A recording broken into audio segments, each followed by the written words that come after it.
From 1969 to 1974, the Brady Bunch invited America into television's most famous blended family, creating an idealized vision of domestic life that continues to resonate in our cultural consciousness. The story of a lovely lady, a man named Brady, and their picture-perfect suburban adventures became more than just a sitcom. It evolved into a multi-generational touchstone that defined family television for decades to come. But what if the sunny suburban world of the Brady family concealed behind-scenes realities far more complex, contentious, and occasionally dark than anything that appeared on screen?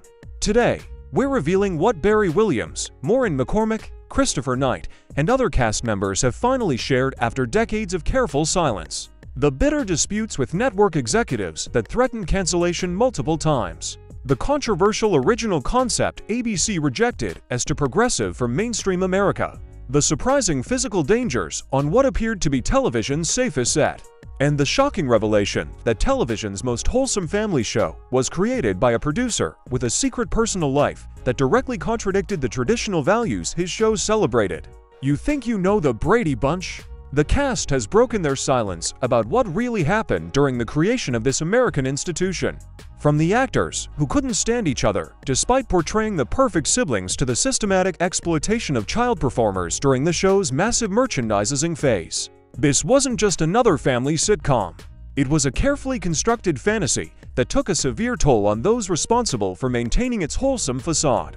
Creator Sherwood Schwartz once admitted in a rare unguarded moment, "I was selling America a family that couldn't exist in reality," using performers whose actual experiences were often dramatically at odds with what viewers saw on screen. After today's revelations, you'll understand exactly what he meant, and you'll never watch the Brady Bunch the same way again. The revolutionary concept that terrified ABC. The most shocking truth about the Brady Bunch is that television's most traditional-seeming family show was originally conceived as a groundbreaking exploration of America's changing family structures. A concept the network found so potentially controversial, they nearly rejected it entirely. What viewers don't realize is how progressive the show's premise actually was for 1969, explains television historian Tim Brooks.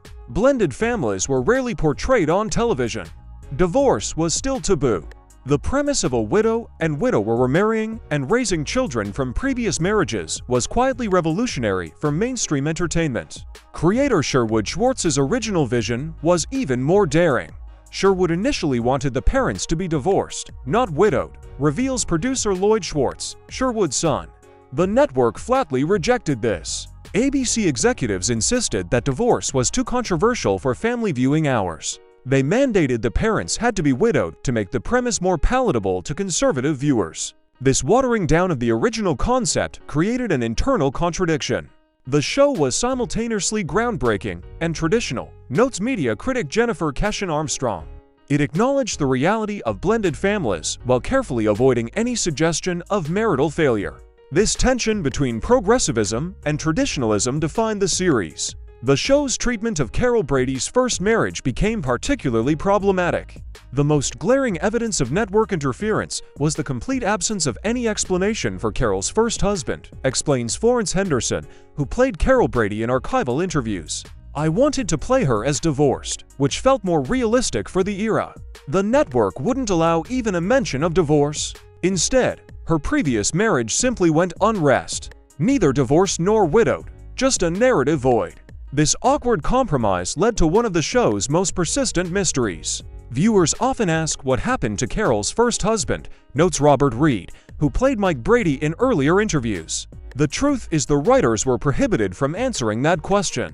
Network policy prevented them from stating she was divorced, but they didn't want to explicitly say he died either. It became television's most famous unaddressed backstory.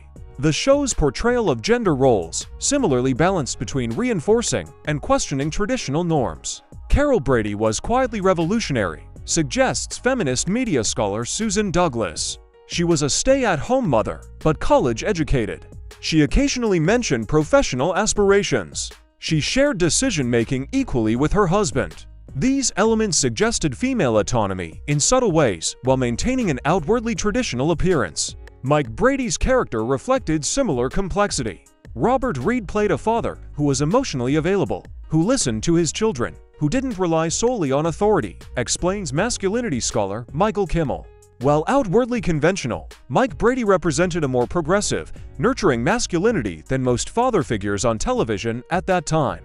The household structure itself contained subtle progressive elements. Notice that Alice was treated as part of the family, not just domestic help, points out cultural historian Thomas Doherty. Her opinions mattered in family decisions. She had personal storylines and relationships. This represented a more equitable view of household labor than was standard for the era. The network's sphere of controversy extended to the show's visual presentation.